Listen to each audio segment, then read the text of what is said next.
Alright YouTube, what is happening? Doing a quick video on the Kizer Theta. Again, got mine from Indiana Knives. Guys, if you don't shop Indiana Knives, you need to start doing it. Eric Ziliak, excuse me, is awesome, and his customer service is top notch, and he has good pricing, does a lot of good deals on knives. So the Theta comes with the little bag here, and your new, this is all the new Kizer packaging. I love these new cases they do. Love this Elijah Ishlam design, but one thing that, and I actually did a disassembly video, which I'm going to link in here in a minute, and then we're going to talk a little bit about this knife. But it's a nice knife, and I really like the design quite a bit. Actually, really like the design, and it's a good price point, 180 bucks, S35 titanium. But there's one thing that is kind of a killer with this knife, and that is the detent. See how that barely flipped? Didn't fire that time. Barely fired that time. I find the middle finger flick is the way to go with this knife, but it just has a poor detent, and it's not, I mean, you can flip it, but like you can see that didn't actually lock up. You really have to and give it a lot of effort, and you know, you shouldn't have to do that. Like, here's a Riot. Boom. See how that just fires out? The Pena X series just fires out of there, right? A lot of it's the design of the flipper, but if the detent was stronger, it would still flip good. I've had it fail on me many times. I think the most reliable way to open it is the middle finger flick. It seems like it's the best. So let's go ahead and roll in the footage of me disassembling knife, trying to improve the action. We'll wrap up the video. Alright, what's happening, YouTube? I was taking apart my Kizer Theta that I just got in the mail today, and I thought I'll do a video because the detent in action, I mean, the action is smooth, the detent's pretty poor on this guy.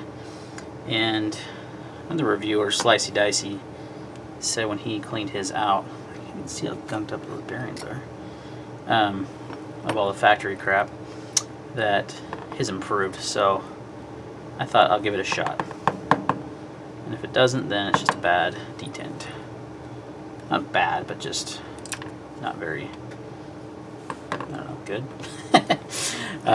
Let's get some stuff we're going to use to clean with. Some lubrication.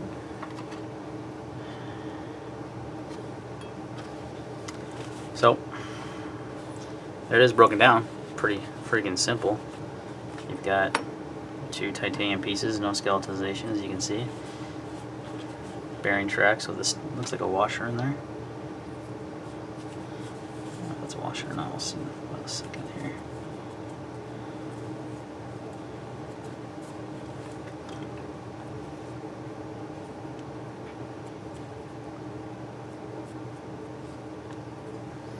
It's really not that.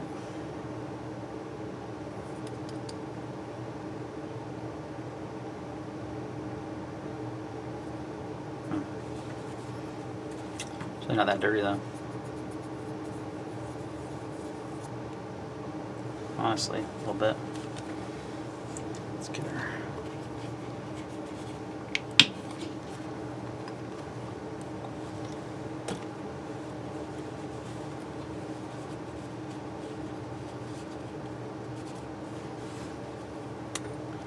Okie dokie, Smokey.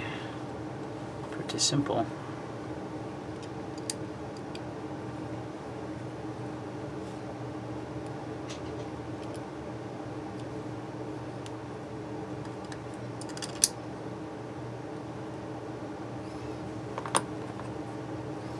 Yeah, nothing crazy going on here. Kind of weird, almost like plastic bearings. Kind of strange. I've never seen bearings like these before. I don't know if they're ceramic. They look like they're ceramic, but they almost look plastic. At least they're captured in the plastic of some sort. Looks like.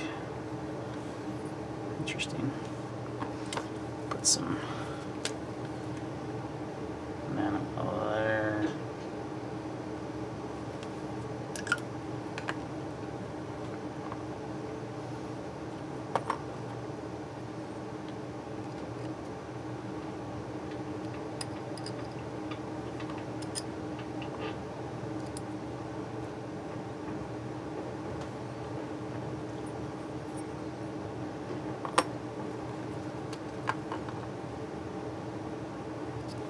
Put a little on that track too.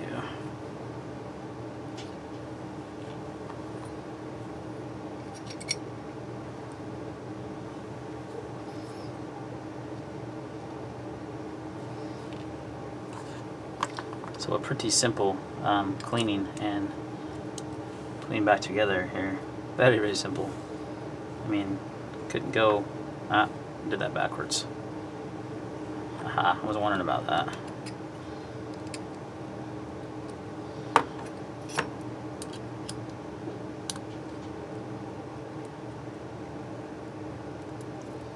Easy fix.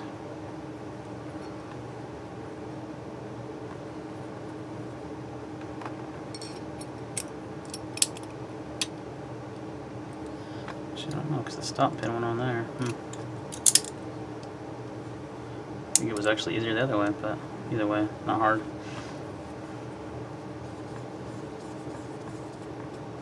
Get that area out a little bit. See if this helped improve the action before I Loctite that pivot down. Actually, I don't even use Loctite anymore. I use this stuff. Vibrotite. It's a little different. You take the screw out, apply it, let it sit for, I think it's 30 minutes or something like that, and then you just screw it back in, and it works really well. I like it better than Loctite personally, but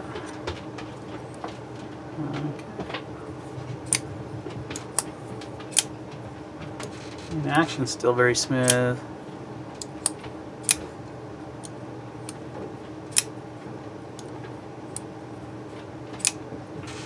But still a little weak on the detent. That may have improved it slightly, but not a whole lot. You can see it barely, like on that left hand. Yeah. See how it just doesn't even open. My right finger I can get enough force,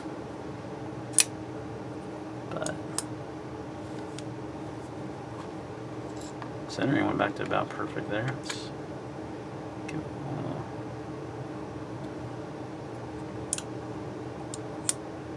Yep.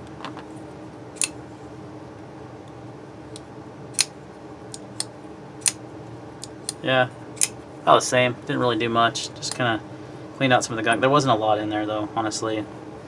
I didn't expect there would be a lot from Kizer, but yeah, that did not really do much, but it didn't hurt to clean it out. So, and now I got a little instructional video on how to do it. This method doesn't, oh there it goes. That didn't work at all for me before. Kind of had to slow roll it. I still think the middle finger flick is the best way to open this knife. The flipper is such a weird tab that you can't, so you can push back, push down on it, but I think the light switch works best, but it's just the detent is just not dialed in where it needs to be, and that's been a common occurrence from pretty much everyone that I know that's gotten this knife. So, alright guys, thanks for watching this quick disassembly and reassembly video on the Kizer Theta. If you have any questions or comments, leave them down below. See you in the next one. Alright guys, so I disassembled it, added some nano oil. It did improve a little bit, and the action I showed you was actually better than out of the box.